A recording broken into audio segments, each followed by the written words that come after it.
Assalamualaikum warahmatullahi wabarakatuh. Perkenalkan, saya Muhammad Usman. Saya Sana Safira Aura Firdausi.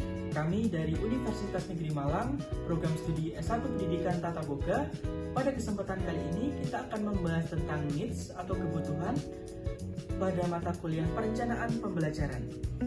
Pada materi needs atau kebutuhan, kita akan membahas tentang definisi dan jenis-jenis needs. Yang kedua ada konsep kebutuhan dalam pendidikan. Yang ketiga ada stakeholders dalam pendidikan. Yang keempat ada analisis kebutuhan stakeholder. Yang kelima baseline assessment sebagai bagian dari analisis kebutuhan. Yang keenam adalah implikasi pemahaman kebutuhan. Sebelum masuk ke pembahasan tentang definisi needs, di sini ada yang tahu nggak nih tentang definisi needs? Kalau kalian belum tahu, di sini saya akan menjelaskan sedikit tentang definisi needs. Dalam perencanaan pembelajaran, needs atau kebutuhan adalah dasar titik awal dari seluruh proses. Secara umum, needs dapat didefinisikan sebagai kesenjangan yang struktur antara kondisi yang ada saat ini atau aktual, dan kondisi yang diinginkan atau ideal. Dalam konteks pendidikan, kesenjangan ini bisa berupa pengetahuan, keterampilan, atau sikap yang seharusnya dimiliki oleh peserta didik namun belum tercapai. Menurut Kak Uthman, needs bukanlah keinginan, solusi, atau sumber daya, melainkan kesenjangan atau masalah yang teridentifikasi secara objektif. Tanpa mengidentifikasi needs yang sesungguhnya, program pembelajaran yang dirancang mungkin tidak relevan, tidak efisien, dan tidak efektif dalam mencapai tujuannya. Proses sistematis untuk mengidentifikasi kesenjangan ini dikenal sebagai analisis kebutuhan atau needs assessment. Selanjutnya ada jenis-jenis needs. Yang pertama, kebutuhan normatif. Kebutuhan normatif adalah kesenjangan yang diukur dengan membandingkan kondisi aktual dengan standar, norma, atau tolak ukur yang telah ditetapkan. Kebutuhan ini bersifat objektif dan seringkali diukur menggunakan data kuantitatif. Kesenjangan yang terukur ini dapat terlihat ketika skor rata-rata ujian siswa di sebuah sekolah berada di bawah rata-rata nasional yang ditetapkan. Pengidentifikasian kebutuhan ini biasanya dilakukan melalui analisis data sekunder seperti nilai rapor, hasil ujian standar, atau laporan akreditasi sekolah. Yang kedua ada kebutuhan yang dirasakan atau felt needs. Kebutuhan yang dirasakan adalah kebutuhan yang diungkapkan berdasarkan perasaan, persepsi, atau keinginan individu terhadap apa yang mereka yakini, kurang tahu, atau butuhkan. Kebutuhan ini bersifat subjektif dan seringkali menjadi pemicu untuk tindakan lebih lanjut. Contohnya, seorang guru mungkin merasa membutuhkan pelatihan tentang penggunaan perangkat lunak, pembelajaran interaktif, atau seseorang siswa merasa cemas saat berbicara di depan kelas dan membutuhkan bimbingan meningkatkan kepercayaan dirinya. Identifikasi kebutuhan ini umumnya dilakukan melalui survei, kuesioner, dan wawancara yang dirancang untuk menggali persepsi dan perasaan individu. Yang ketiga ada kebutuhan yang diungkapkan. Kebutuhan yang diungkapkan adalah kebutuhan yang secara aktif diutarakan atau diminta oleh individu atau kelompok. Ini merupakan manifestasi nyata dari kebutuhan yang dirasakan, yang telah berubah menjadi tindakan. Kebutuhan ini dapat terlihat dalam bentuk permintaan formal, seperti permohonan resmi dari sekelompok guru kepada kepala sekolah untuk mengadakan lokakarya tentang kurikulum baru, atau surat permohonan dari perwakilan siswa untuk menambah koleksi buku di perpustakaan. Pengidentifikasian ini biasanya melibatkan analisis dokumen seperti permintaan tertulis, catatan rapat, dan pernyataan resmi dari pemangku kepentingan. Yang keempat ada kebutuhan komparatif atau comparative needs. Kebutuhan komparatif adalah kesenjangan yang ditemukan melalui perbandingan antara dua kelompok yang berbeda, di mana satu kelompok memiliki akses atau kondisi yang lebih baik dibandingkan yang lain. Kesenjangan ini mengidentifikasi ketika satu kelompok memiliki karakteristik atau kondisi yang dianggap lebih menguntungkan dibandingkan kelompok lain. Sebagai contoh, jika sebuah sekolah di perkotaan memiliki akses internet berkecepatan tinggi, sementara sekolah di pedesaan tidak, maka ada kebutuhan komparatif untuk akses internet di sekolah pedesaan. Identifikasi kebutuhan ini dilakukan melalui analisis perbandingan antar kelompok, studi kasus, atau observasi lapangan. Materi yang kedua yaitu konsep kebutuhan dalam pendidikan. Yang pertama, kebutuhan dalam konteks pendidikan yang sempit atau esensial merujuk pada kebutuhan dasar yang wajib dipenuhi agar proses pendidikan dapat berlangsung secara optimal. Pendidikan dalam pengertian sempit biasanya dikaitkan dengan kegiatan belajar mengajar di institusi formal seperti sekolah, yang bertujuan untuk mengajarkan pengetahuan dan keterampilan dasar yang diperlukan individu untuk mencapai kematangan pribadi dan sosial. Kebutuhan esensial ini bersifat mendasar dan menjadi fondasi utama dalam sistem pendidikan. Pandangan esensialisme dalam pendidikan menekankan pentingnya mewariskan nilai-nilai budaya serta keterampilan penting kepada generasi muda agar mereka mampu bertahan dan berkembang. Pendidikan esensial juga mengutamakan kesiapan akademik dan kedisiplinan sebagai elemen kunci dalam proses pembelajaran. Selanjutnya yaitu kebutuhan dalam konteks pendidikan yang luas atau benefit mencangkup pengembangan potensi individu secara menyeluruh yang melampaui aspek akademik dasar. Hal ini mencangkup penguasaan keterampilan abad ke-21 seperti berpikir kritis, kreativitas, kolaborasi, dan komunikasi serta literasi digital yang penting dalam menghadapi perkembangan teknologi. Selain itu, pendidikan dalam arti luas juga menekankan pembentukan karakter, pengembangan soft skill, dan serta kesiapan menghadapi tantangan global. Dengan demikian, pendidikan tidak hanya berfungsi untuk memenuhi tuntutan akademik, tetapi juga menjadi proses sepanjang hayat yang memberikan manfaat tambahan bagi individu agar mampu bersaing, berkontribusi positif dalam masyarakat, dan meraih keberhasilan dalam kehidupan nyata. Selanjutnya yaitu stakeholders dalam pendidikan. Stakeholders dalam pendidikan meliputi berbagai pihak yang memiliki kepentingan, peran, dan pengaruh terhadap jalannya proses maupun hasil pendidikan. Pihak-pihak tersebut mencangkup siswa sebagai penerima utama layanan pendidikan, guru sebagai pendidik sekaligus fasilitator, serta keluarga yang memberikan dukungan fundamental dalam belajar. Tenaga kependidikan mendukung aspek administrasi dan operasional, sementara manajemen sekolah berfungsi sebagai pengelola institusi. Di luar itu, profesi lain seperti pekerja sosial, tenaga kesehatan, dan aparat keamanan turut berperan dalam menciptakan lingkungan belajar yang kondusif, aman, dan sehat. Dunia kerja juga menjadi salah satu stakeholder penting karena menampung lulusan yang dipersiapkan agar mampu bersaing. Konsep stakeholding dalam dunia pendidikan diadaptasi dari teori manajemen yang menempatkan setiap pemangku kepentingan sebagai pihak yang memiliki hak, kepentingan sekaligus tanggung jawab terhadap keberlangsungan pendidikan. Penerapannya menekankan pentingnya hubungan timbal balik antara sekolah dengan para pihak terkait guna menciptakan kolaborasi dalam meningkatkan mutu pendidikan. Sebagai contoh, siswa dan orang tua berkepentingan memperoleh layanan pendidikan yang berkualitas. Selanjutnya yaitu analisis kebutuhan stakeholders. Yang pertama, pentingnya memahami kebutuhan melalui dokumen, percakapan, networking, dan kegiatan rutin sekolah. Analisis kebutuhan stakeholders merupakan tahapan penting untuk memastikan bahwa perencanaan dan pelaksanaan program pendidikan benar-benar sesuai dengan harapan, kepentingan, serta kondisi nyata para pihak yang terlibat. Tanpa pemahaman kebutuhan yang komprehensif, sekolah beresiko mengambil keputusan yang tidak relevan dengan permasalahan di lapangan. Identifikasi kebutuhan dapat dilakukan melalui telaah dokumen sekolah, data capaian akademik, maupun catatan kegiatan pembelajaran. Selain itu, percakapan informal dengan guru, siswa, atau orang tua seringkali memberikan gambaran tambahan mengenai kebutuhan yang tidak tertulis secara resmi. Yang kedua yaitu contoh praktik, survei orang tua, percakapan di pertemuan wali murid, konsultasi dengan stakeholder eksternal. Dalam praktiknya, analisis kebutuhan stakeholder dapat dilakukan melalui berbagai metode yang sistematis. Survei kepada orang tua, misalnya dapat membantu sekolah mengetahui sejauh mana layanan pendidikan sesuai dengan harapan mereka. Forum pertemuan wali murid menjadi sarana dialog yang efektif untuk menjaring aspirasi. Sedangkan konsultasi dengan stakeholder eksternal seperti dunia kerja atau asosiasi profesi memberi wawasan tambahan terkait kompetensi yang dibutuhkan siswa agar siap bersaing. Yang ketiga yaitu resiko salah persepsi kebutuhan stakeholder.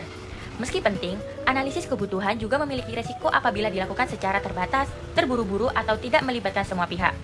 Salah persepsi terhadap kebutuhan stakeholder bisa menyebabkan program pendidikan menjadi tidak relevan, tidak efektif, bahkan menimbulkan ketidakpuasan. Misalnya, sekolah hanya berfokus pada pencapaian akademik tanpa memperhatikan aspek non-akademik. Contohnya seperti pembentukan karakter, keterampilan sosial, dan kesehatan mental berpotensi melahirkan lulusan yang tidak seimbang. Untuk materi selanjutnya, kita masuk ke analisis dan implikasi kebutuhan dalam pembelajaran. Untuk yang pertama, baseline assessment sebagai bagian dari analisis kebutuhan.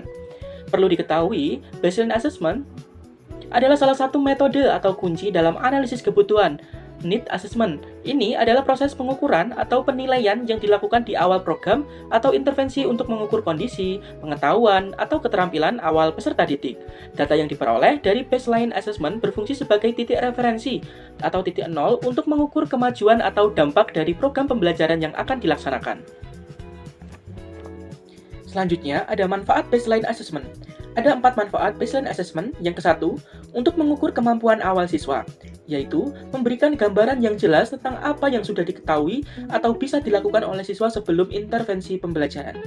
Untuk yang kedua, mengidentifikasi kebutuhan khusus, yaitu membantu guru untuk menemukan siswa yang membutuhkan dukungan tambahan atau siswa yang sudah menguasai materi sehingga pembelajaran dapat diadaptasi dengan baik. Untuk yang ketiga, menentukan titik awal pembelajaran, yaitu memberikan data yang dibutuhkan untuk menyesuaikan kurikulum dan strategi mengajar agar sesuai dengan level pemahaman siswa. Untuk yang terakhir, untuk mengevaluasi efektivitas program. Dari hasil baseline assessment dapat dibandingkan dengan hasil pasca pembelajaran untuk mengevaluasi seberapa efektif program tersebut dapat menutup kesenjangan. Selanjutnya adalah tantangan dalam praktik baseline assessment. Yang pertama adalah tahapan perancangan instrumen. Tantangan utama pada tahap awal praktik baseline assessment terletak pada perancangan instrumen. Kualitas data sangat rentan karena guru sering kesulitan merancang instrumen yang valid dan komprehensif. Kesulitan ini mencakup memastikan instrumen mampu mengukur secara seimbang dari segi aspek kognitif, keterampilan, dan sikap peserta didik. Untuk yang kedua adalah tahap pelaksanaan di lapangan. Tahapan pelaksanaan di lapangan dihadapkan pada kendala operasional yang signifikan, dimulai dari keterbatasan alokasi waktu dan sumber daya.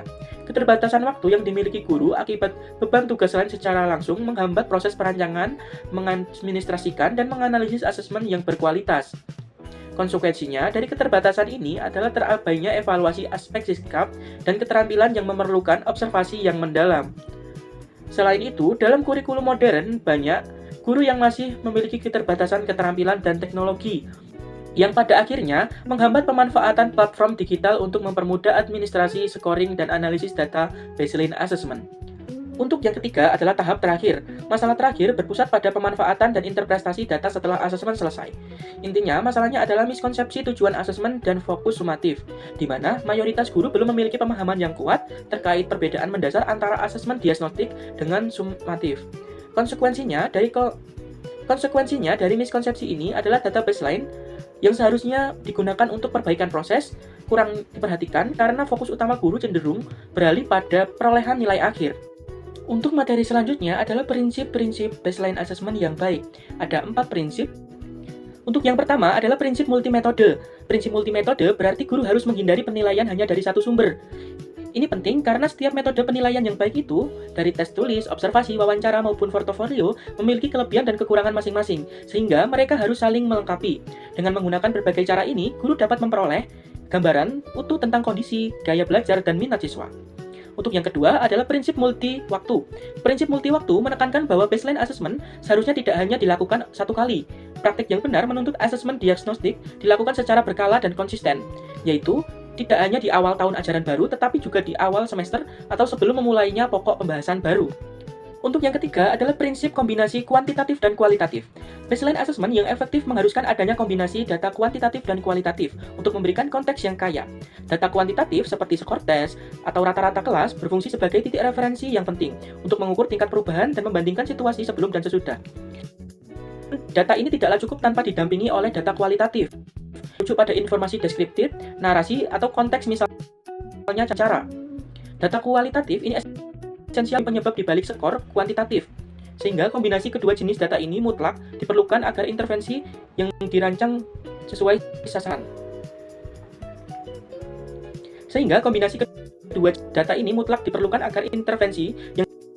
Untuk selanjutnya, yang terakhir adalah prinsip interpretatif. Prinsip interpretatif menekankan bahwa proses baseline assessment adalah upaya yang membutuhkan penalaran dan analisis mendalam dari guru, bukan sekedar tugas pengumpulan data. Asesmen diagnostik harus diposisikan sebagai peta yang menunjukkan kemampuan awal setiap siswa. Untuk materi terakhir adalah implikasi pemahaman kebutuhan. Implikasi pemahaman kebutuhan ada 3. 1. Implikasi pada personalisasi pembelajaran. Yang kedua adalah implikasi pada intervensi dan remedial tepat sasaran. Yang ketiga adalah implikasi pada adaptasi kurikulum dan perangkat ajar. Untuk yang pertama adalah implikasi pada personalisasi pembelajaran. Implikasi pada personalisasi pembelajaran, data baseline yang dikumpulkan guru sangat penting karena memandu penyesuaian 3 aspek utama pembelajaran. Untuk yang pertama, dari segi konten atau isi, data membantu guru untuk menentukan materi prasyarat di mana yang memerlukan remedial atau pengulangan bagi siswa yang tertinggal, serta materi yang perlu diperkaya bagi kelompok siswa yang sudah mahir. Untuk yang kedua, dari segi proses atau metode, guru dapat membagi siswa ke dalam kelompok kecil berdasarkan gaya belajar, misalnya visual, auditori, dan kinestetik, atau tingkat kemampuan siswa. Untuk yang ketiga, dari segi produk atau hasil, siswa diberi fleksibilitas untuk menunjukkan pemahaman mereka melalui berbagai bentuk, seperti presentasi lisan, esai, pembuatan metode sesuai dengan minat dan kekuatan mereka masing-masing. Untuk yang kedua adalah implikasi pada intervensi dan remedial tepat sasaran. Pemahaman kebutuhan siswa melalui asesmen diagnostik adalah kunci untuk beralih dari solusi yang bersifat umum menjadi intervensi yang sangat spesifik. Asesmen non-kognitif membantu guru mengidentifikasi akar masalah yang lebih dalam, seperti kesulitan konsentrasi atau hambatan emosional, sehingga intervensi dapat mengatasi masalah utama, bukan gejalanya saja. Hasil data baseline ini kemudian memandu penyusunan program khusus. Siswa yang kesulitan diberikan pendampingan yang kompetensi yang spesifik, sementara siswa yang mahir menerima kegiatan pengayaan yang menantang. Untuk yang ketiga adalah implikasi pada adaptasi kurikulum dan perangkat ajar.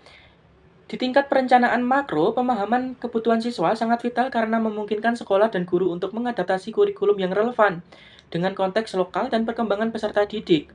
Hal ini diwujudkan melalui fleksibilitas kurikulum, di mana data kebutuhan menjadi dasar bagi sekolah untuk menyesuaikan isi, metode, instruksional, dan lingkungan belajar sesuai dengan prinsip kurikulum.